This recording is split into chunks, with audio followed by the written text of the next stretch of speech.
warahmatullahi wabarakatuh. Perkenalkan, nama saya Rizpianti, mahasiswi Universitas Surya Kencana Cianjur, program studi Teknik Informatika, yang saat ini sedang melaksanakan MBKM, Merdeka Belajar Kampus Merdeka, yaitu pertukaran mahasiswa dengan Fakultas Hukum Universitas Surya Kencana Cianjur. Di video kali ini saya akan membahas jurnal yang bersangkutan dengan mata kuliah Hukum Pidana yang diampu oleh Ibu Profesor Dr. Hajah Heni Nuraini SHMH beserta asistennya Bapak Dr. M. Rendi Aridayandi SHMH. Adapun jurnal yang akan saya review kali ini yaitu tentang kedudukan delik aduan dalam delik-delik penghinaan yang diatur dalam Kitab Undang-Undang Hukum Pidana oleh Octavianus Kanaitang.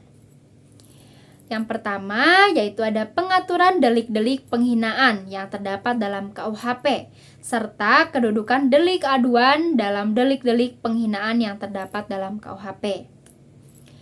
Di antara berbagai tindak pidana atau delik, terdapat sekelompok tindak pidana yang dapat dicakup dengan nama penghinaan.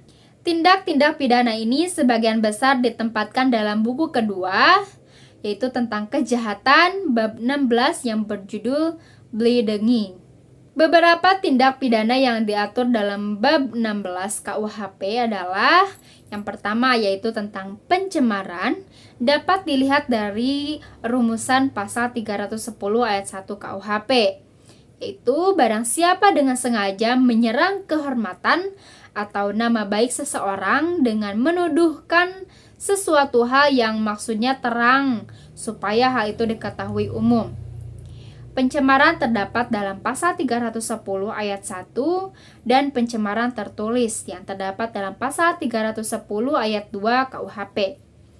Merupakan delik aduan menurut pasal 319 KUHP yang menentukan bahwa penghinaan yang menurut bab ini tidak dituntut jika tidak ada pengaduan dari orang yang terkena kejahatan itu, kecuali berdasarkan pasal 316. Misalkan si A dihina oleh si B, maka si B tidak dapat dituntut apabila si A ini tidak melakukan pengaduan.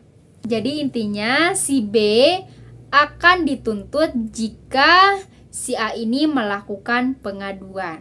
Kemudian yang kedua yaitu ada fitnah. Pada pasal 311 ayat 1 KUHP ditentukan bahwa jika yang melakukan kejahatan pencemaran atau pencemaran tertulis dibolehkan untuk membuktikan apa yang dituduhkan itu benar, tidak membuktikannya dan tuduhan dilakukan bertentangan dengan apa yang diketahui, maka dia diancam melakukan fitnah dengan pidana penjara paling lama 4 tahun. Selanjutnya pada pasal 312 ditentukan bahwa pembuktian akan kebenaran tuduhan hanya dibolehkan dalam hal-hal yang pertama apabila hakim memandang perlu untuk memeriksa kebenaran itu guna menimbangkan keterangan terdakwa bahwa perbuatan dilakukan demi kepentingan umum atau karena terpaksa untuk membela diri. Kemudian yang kedua, apabila seorang pejabat dituduh sesuatu hal dalam menjalankan tugasnya sehubungan dengan itu, maka pada pasal 313 ditentukan bahwa pembuktian yang dimaksud dalam pasal 312 tidak dibolehkan. Jika hal yang dituduhkan hanya dapat dituntut atas pengaduan dan pengaduan tidak dimajukan. Fitnah pada pasal 311 ayat 1 KUHP merupakan delik aduan menurut pasal 319 KUHP. Nah, selanjutnya itu ketiga yaitu ada penghinaan ringan. Pada pasal 315 KUHP ditentukan bahwa tiap-tiap penghinaan dengan sengaja yang tidak bersifat pencemaran atau pencemaran tertulis yang dilakukan terhadap seseorang, baik di muka umum dengan lisan atau tulisan maupun di muka orang itu sendiri dengan lisan atau perbuatan atau dengan surat yang dikirimkan atau diterimakan kepadanya. Nah, maka diancam karena penghinaan ringan dengan pidana penjara paling lama 4 bulan 2 minggu atau pidana denda paling banyak Rp4.500. Rumusan pasal ini sendiri sudah memberikan kualifikasi atas tindak pidana ini sebagai tindak pidana penghinaan ringan. Penghinaan ringan terdapat dalam pasal 315 KUHP merupakan delik aduan menurut pasal 319. Kemudian yang keempat yaitu penghinaan kepada pegawai negeri atau pejabat, terdapat dalam pasal 316 KUHP.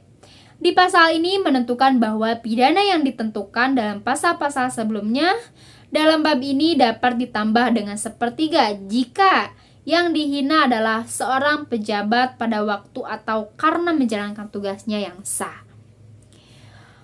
Menurut SR Sianturi, pasal 316 ini tidak merumuskan suatu kejahatan penghinaan tersendiri, melainkan hanya memperberat ancaman pidana dan menjadikan sebagai delik yang dapat dituntut karena jabatan. Kemudian yang kelima, dengan demikian penuntutan dapat dilakukan misalnya sebagai contoh dengan menggunakan pasal 310 ayat 1 KUHP.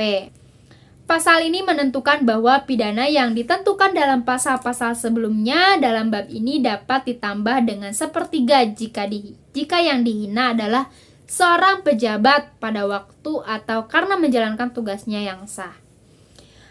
Menurut SR Sianturi, pasal 316 ini tidak merumuskan suatu kejahatan penghinaan tersendiri, melainkan hanya memperberat ancaman pidana dan menjadikan sebagai delik yang dapat dituntut karena jabatan.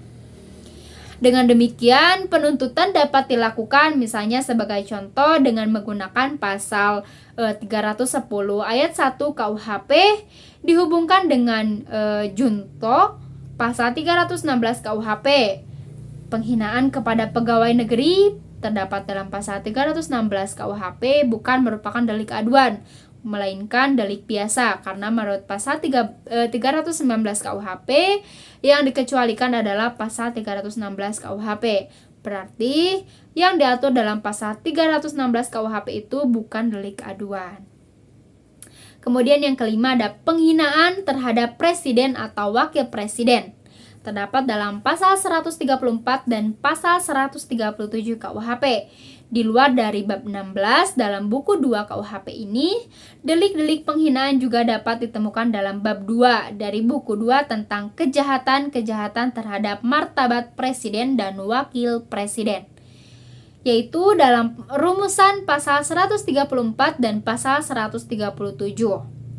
Pasal 134 KUHP menentukan bahwa penghinaan dengan sengaja terhadap presiden atau wakil presiden diancam dengan pidana penjara paling lama 6 tahun atau pidana denda paling banyak Rp4.500.000.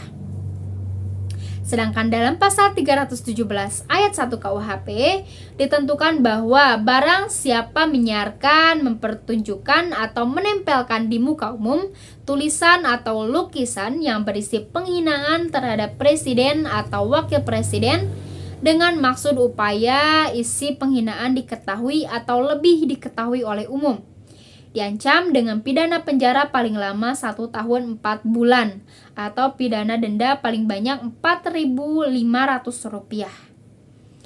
Penghinaan terhadap presiden atau wakil presiden ini yang terdapat dalam pasal 134 dan pasal 137 KUHP merupakan delik biasa dan bukan delik aduan karena tidak ada pasal dalam KUHP yang menentukan pasal-pasal ini sebagai delik aduan. Pasal ini telah dinyatakan bertentangan dengan Undang-Undang Dasar 1945 dan tidak mempunyai kekuatan hukum mengikat. Kemudian yang keenam, menghina penguasa atau badan umum yang ada di Indonesia yang terdapat dalam pasal 207 dan 208 KUHP. Pada pasal 207 KUHP menentukan bahwa barang siapa dengan sengaja di muka umum dengan lisan atau tulisan menghina suatu penguasa atau badan umum yang ada di Indonesia diancam dengan pidana penjara paling lama 1 tahun 6 bulan atau pidana denda paling banyak Rp4.500. Dalam kaitan itu, dalam pasal 208 KUHP ditentukan bahwa barang siapa menyiarkan, mempertunjukkan atau menempelkan di muka umum suatu tulisan atau lukisan yang membuat penghinaan terhadap penguasa atau badan umum yang ada di Indonesia dengan maksud supaya isi menghina itu diketahui atau lebih diketahui oleh umum, diancam dalam pidana penjara paling lama 4 bulan atau pidana denda paling banyak Rp4.500. Nah, ini terdapat dalam ayat 1. dan jika bersalah melakukan kejahatan tersebut dalam pencarian dan ketika itu belum lewat 2 tahun sejak adanya pemidanaan yang menjadi tetap karena kejahatan semacam itu juga, maka yang bersangkutan dapat dilarang menjalankan pencarian tersebut.